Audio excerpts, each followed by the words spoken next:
Dukungan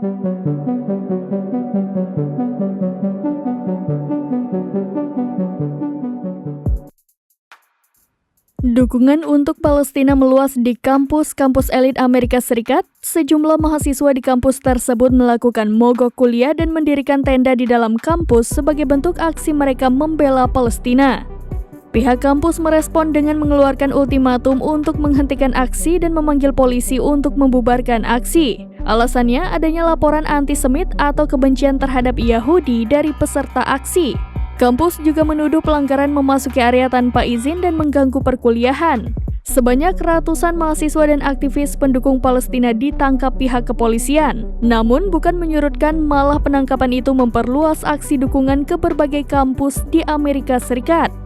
Dalam aksinya, peserta menuntut pemerintah Amerika Serikat untuk menekan Israel menghentikan penyerangan ke Gaza, menyelidiki dugaan genosida dan menghentikan bantuan senjata ke Israel.